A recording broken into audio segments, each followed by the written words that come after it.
Hi guys, thanks for joining. So let's start. So just to give you my intro, so I'm Ishan Bansal. I'm a co-founder of Groww, and by qualification, I'm MBA Finance from XLRI, and uh, and a CFA charter holder. So let me tell you a little bit about our philosophy. So we feel that there are very few Indians who are investing today. So we want actually that a lot more Indians should be investing because it's a huge opportunity. Every FI is investing in India, but Indians are not. So what we are trying to do is, first of all, we are trying to create more and more investors in India, and at the same time, we want to make them intelligent investors because a lot of people make a lot of mistakes. We think that it is very important for people to kind of do investing in a more methodical manner.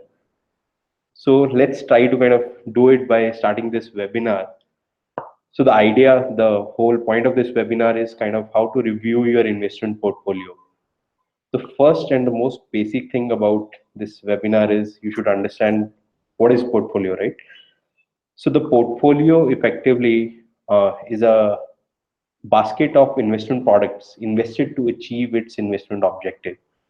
It looks like a tongue teaser because I'm using the word invest 4 times. And there's a reason behind it. Because I want to convey a message that investing and trading are two very different things. If you look at the quote from Mr. Ben, an investment operation is one which, upon thorough analysis, promises safety of principal and adequate returns. Now, if you look at this whole definition, you need to really kind of see it's talking about safety of principal and talking about adequate returns over and above this, but only after a thorough analysis. So there's a difference. Whenever you're trading, you are actually betting on stuff. You are thinking that there is a 60% chance or a 50% chance it might go up, or 50% chance it might go down. But whenever you are investing, you are actually not doing that. You are actually almost convinced that this is gonna make you money. But at the same time, I think something which is missing in this definition is in a desired term, in a time period. So whenever you are investing, there should be something in your mind that you are investing for 1 year, 5 year, 10 year, whatever. It can be any term, but your portfolio or your investment should be dependent on that term. So that's why you can create that safety of principal and adequate returns, but it should be for a specific term. Now let's talk about how is portfolio created in India. Most of us, actually including me, would have created our portfolio by combination of multiple products. And these products are either kind of sold to us, or it was recommended by a friend, or some other way. We would have bought a stock, we would have bought a mutual fund, we would have bought a LIC or something, and we have created our portfolio. These are not a optimum portfolio at all. So the idea is basically to create a portfolio which actually kind of give you enough returns or achieve your investment objective. So to create that kind of portfolio, if you guys have created a portfolio in with a random combination of stocks and mutual fund, I would really urge you guys to kind of review it as soon as possible. But if you have taken some strategy, then I would recommend the review should be happening either on a 1 yearly or a 6 monthly basis, or if there is a significant change in your expectation from this investment. So we'll talk about that a little later. Let me kind of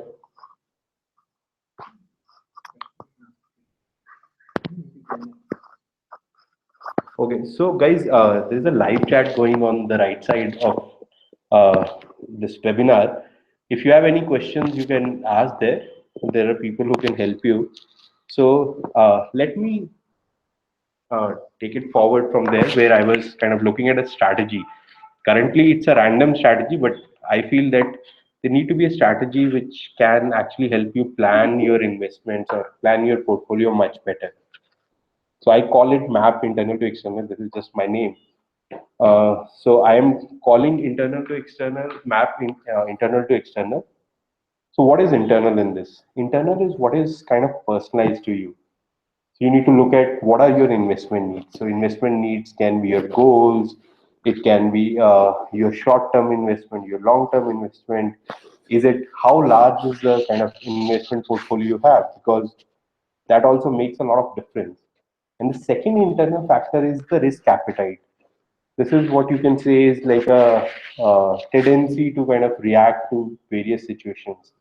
So if there is a high risk portfolio, that means that portfolio can go down by 2, 3, or 5% in a very kind of short period of time.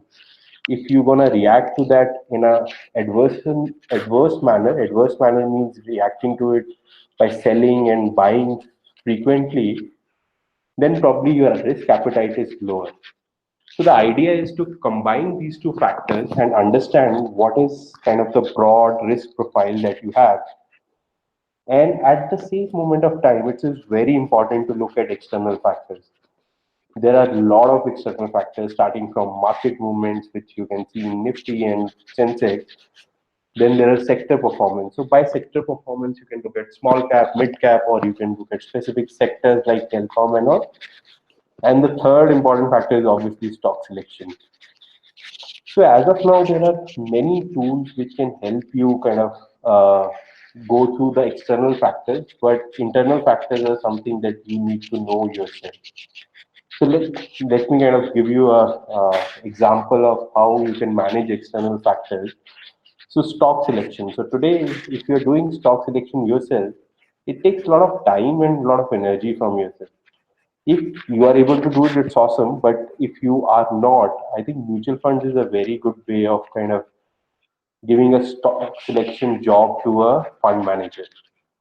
Similarly, I talked about sector performance. Another way of giving this job to somebody else is buying a multi-cap fund. If you buy a multi-cap fund, then the fund manager has the job of investing in sector.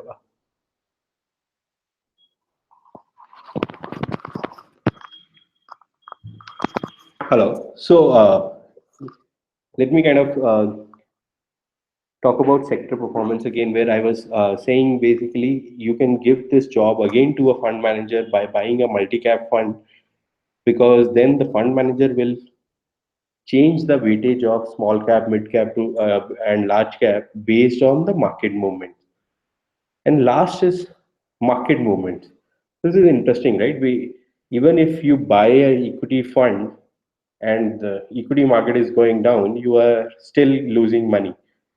Now, if you have to externalize this factor also, so I was discussing with a friend today about dynamic funds.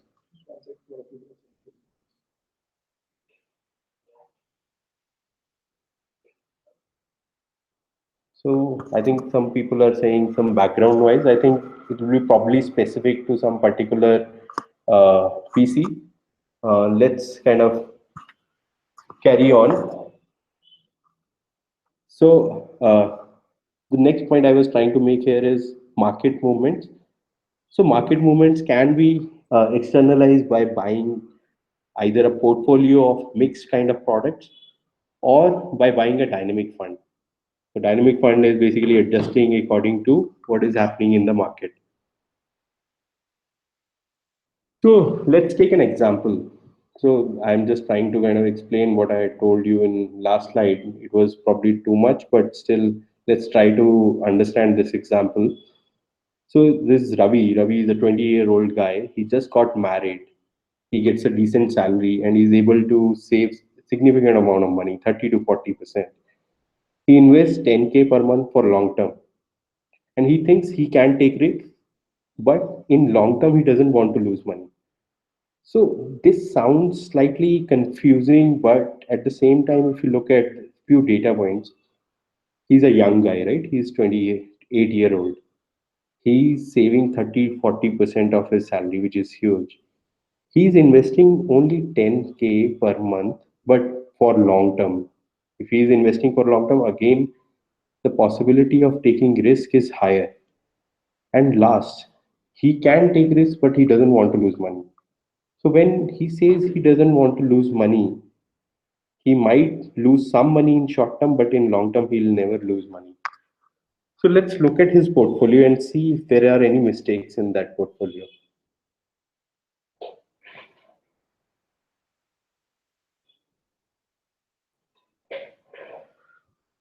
So his portfolio, if you look at, is a combination of five mutual funds: one mid cap, one short term debt, another balance fund, another multi cap, and a liquid fund. And a quite weird ratios. It's very difficult to understand how to evaluate this mutual fund. Sorry, this portfolio. Let's look at the further data points on this portfolio. So the overall return, if you look at, he is kind of getting 12.5%, and his risk is around moderate. So with 12.5% and a moderate risk for a guy who's actually willing to take high risk, doesn't sound like a very good portfolio.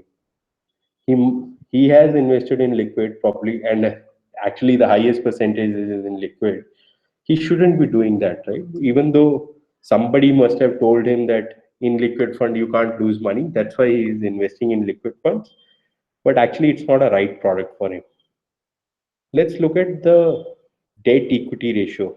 So there's a chart that is showing that he's investing almost 50% in debt and 50% in equity, which is also a very skewed ratio for somebody who is trying to invest for long term. I would say some, even if he is being conservative, 20 to 30% debt is more than sufficient for such a scenario.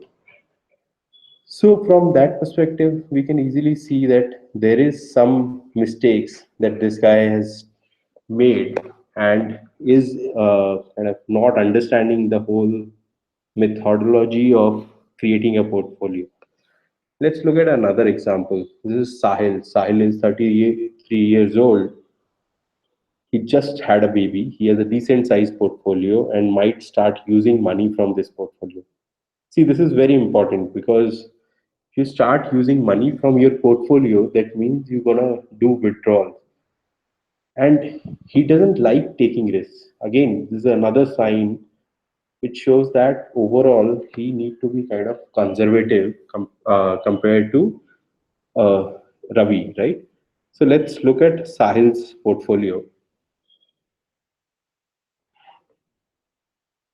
So Sahil's portfolio also has five funds, again very diversified from that perspective. And if you look at the risk also, it's pretty moderate and returns pretty significant. So everything looks fine, but if you look at deeply into his portfolio, he has just chosen one short-term debt fund, another one long-term debt fund, and rest all are very, very risky equity products. Let's look at his debt equity ratio. So it's 30/70. So think of a guy who is going to withdraw this money on a regularly basis, and he is investing 70% in equity.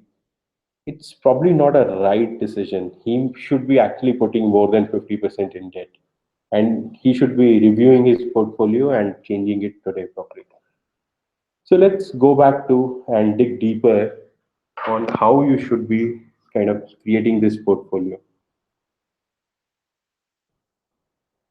Okay, so I talked a bit about debt versus equity, how you can decide. So I created this chart, which is kind of trying to give a indication based on your risk profile, how you can choose this debt equity ratio. So one, very simple. If you are a guy who is very, very risk averse and doesn't want to, let's take example of Sahil, right? So in case of Sahil, he is he needs money in short term, right? And he doesn't want to take this. He should be roaming around somewhere moderately low to moderate kind of a category. Then the second factor kicks in, right? Where I talked about markets. If the market movement means basically today, if you ask anybody, how is market doing today? I would say it's not cheap. If it's not cheap, that means it's slightly on an expensive side, right? So then you need to be little bit more conservative compared to what you would have been if the market was reverse. This is again coming back to the definition of investing, where you need to get higher returns, but you need to have a surety that you're gonna get higher returns. Then only it's investment, right? So if I have to recommend to Sahil, I would recommend him to go for moderately low to actually low for his needs.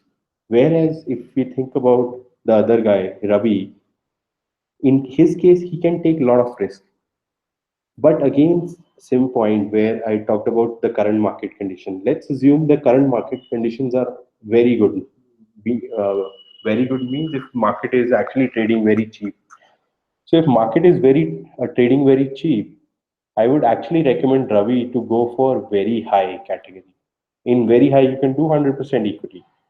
But if markets are relatively expensive, you can go for 10-90 or 80-20 kind of a ratio. And if markets are really, really high, which somebody thinks or if people think, then I would ask him to be conservative and do 50-50 kind of a split. So that's how you can decide between debt and equity mix in your portfolio. And so basically, let's review this. So there are only two factors you need to look at. One, what is your current market, current condition? What is your investment objective? What is your risk propensity? If it's high, then great. Then the second point you need to look at it is what is the market. So if market is looking high and your risk propensity is high, still I think go for a moderate kind of a debt equity ratio. Great. I think let's dig deeper on asset allocation. I talked about asset allocation as well, where I talked about large cap, mid cap, and small cap. I think it is also very important to understand these three different segments and see how it need to be placed in your portfolio. I think if again it's I think very it's actually more dependent on market than your own kind of internal factor. It's more dependent on external factors. So if external factor today suggests that small cap and mid cap is very, very expensive, so then I would say please avoid those things and go for 80% large cap and 20% mid cap. But if it suggests that it's somewhere in between, you can take a call between taking 60% large cap to 40% large cap and rest in small and mid cap. But in case, which was the case around 2 to 3 years ago, when Modi just joined government, that mid cap and small caps were really depressed, right? At that moment in time, probably in equity, you could have taken exposure with almost 100% in mid cap and small caps. So the idea is there are two things you need to understand: internal factors, external factors. Internal factors you need to understand about the risk profile of yours, and in external factors you need to see how is the market doing. Great. Now, so the another component of the portfolio is mutual funds. So I'm talking about mutual funds because it's very difficult to talk about each and every stock. Each and every stock has a very different matrix to look at. But mutual fund, it's relatively easy. So there are a couple of major factors that you need to look at whenever you are reviewing a mutual fund. You need to look at its. So let's go to a page. I think it'll be easier.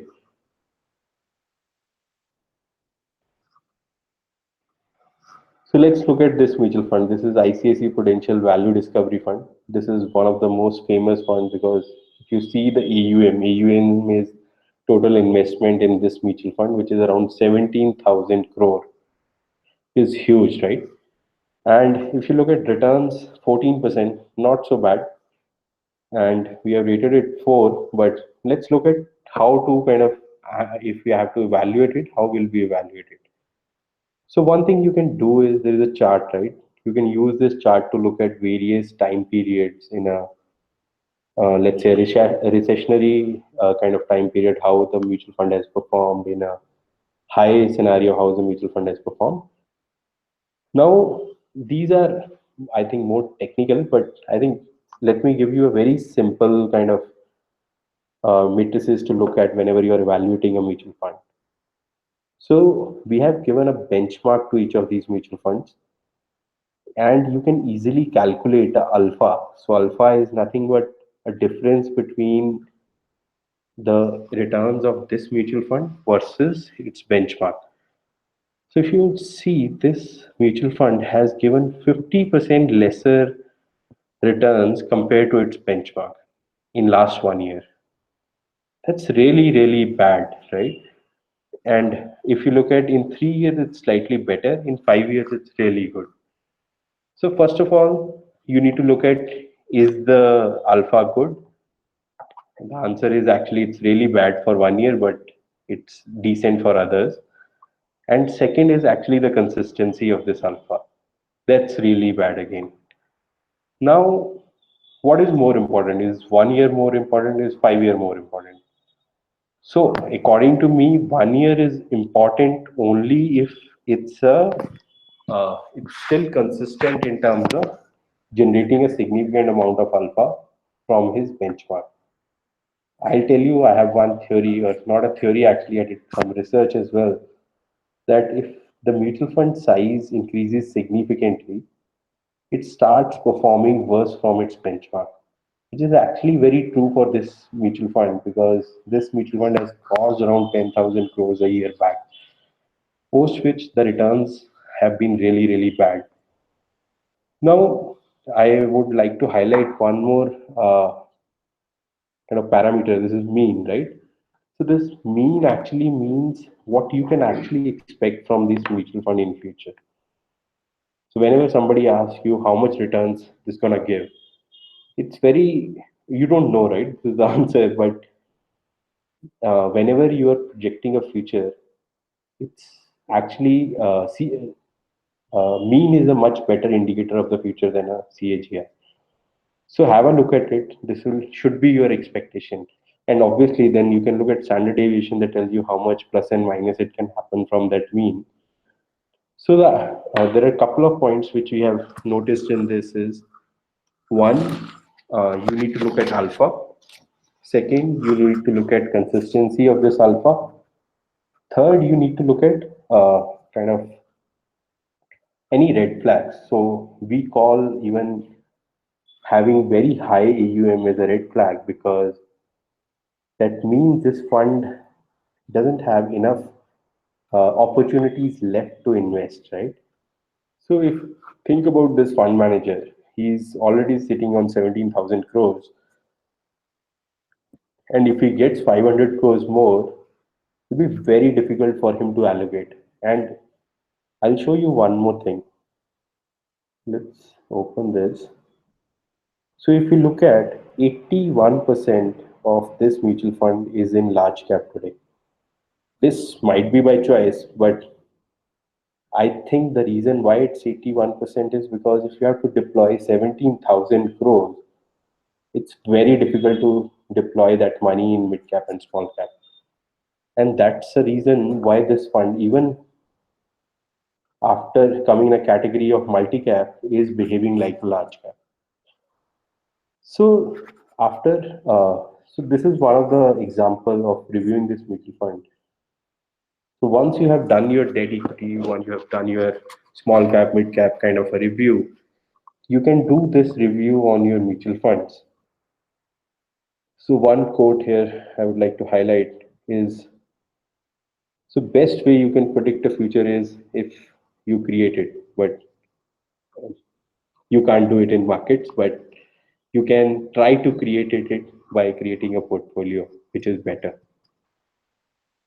So let me give you another example of a portfolio and see how we can apply these learnings to this portfolio.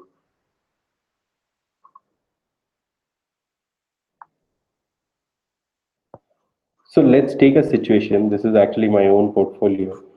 Uh, I'm not a very risk-taking guy. Actually, I'm a risk-taking guy, but considering I'm doing a startup, I'm not taking much risk these days. Second is basically the current market conditions. So I already told you that mid cap and small caps are going crazy these days, and investing in them carries extra risk. So that's why I think probably my portfolio also need to be reviewed. So if you look at, I have funds, each of them carry 20%, and obviously this is some random mutual funds I bought over time. So, so the idea here is basically kind of, let's look at debt equity ratio that I talked about already. So this has 25% debt, 75% equity.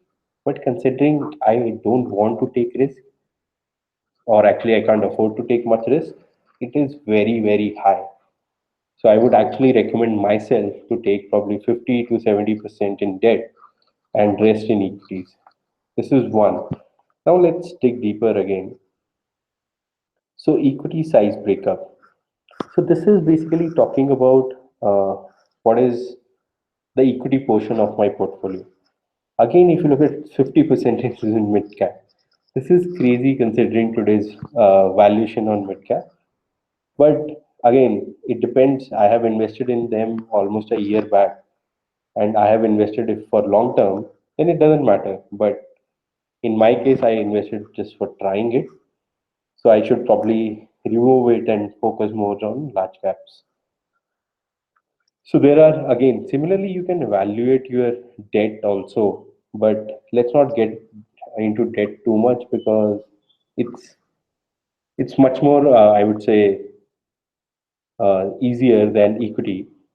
So the only thing that you need to look at is your credit rating shouldn't be very, very low, and your interest rate risk. So modified duration actually tells you about interest rate risk. So that shouldn't be very high. That is generally from a risk perspective. But if you are okay with investing for long term, then this interest rate risk is less relevant. So great. I think I learned that I might need to sell a couple of mid cap funds from my portfolio and actually focus on debt because I need to create more of debt in my portfolio, and probably that will help me.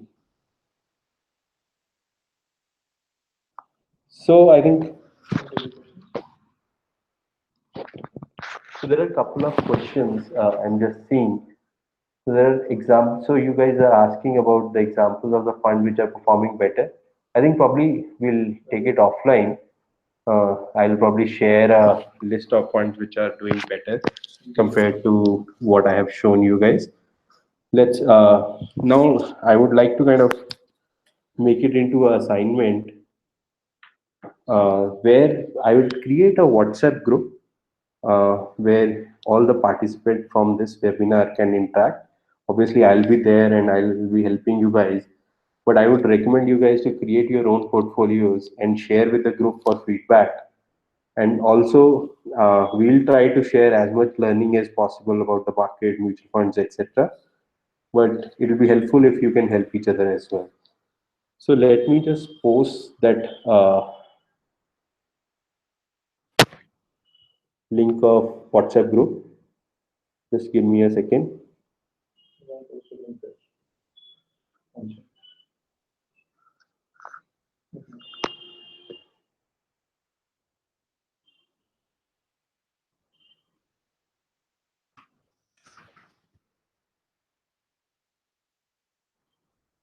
So you guys can join this WhatsApp group, and we can kind of take it forward all this discussion to this WhatsApp group and do more chats.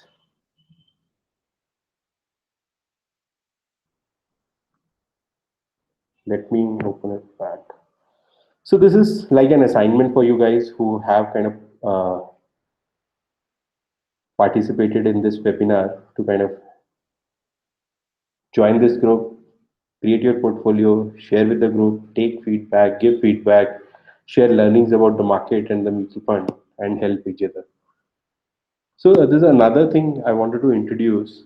So the idea that I already kind of talked about is we want to create new investors in India, and specifically the intelligent investors. And obviously that will require a lot of work. and we need some help in that particular scenario. So that's why we have launched this Grow Expert program.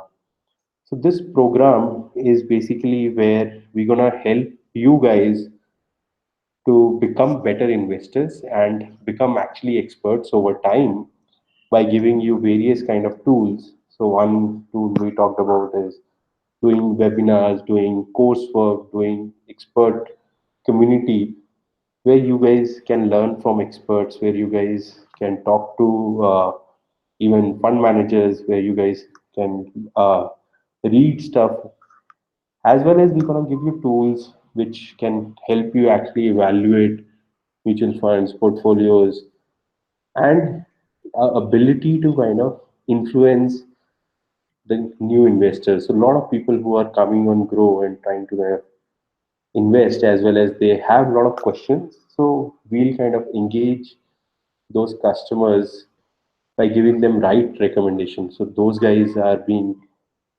chased by a lot of agents today, and they are getting wrong products. Uh, so I would like that Grow Expert should give them a better experience.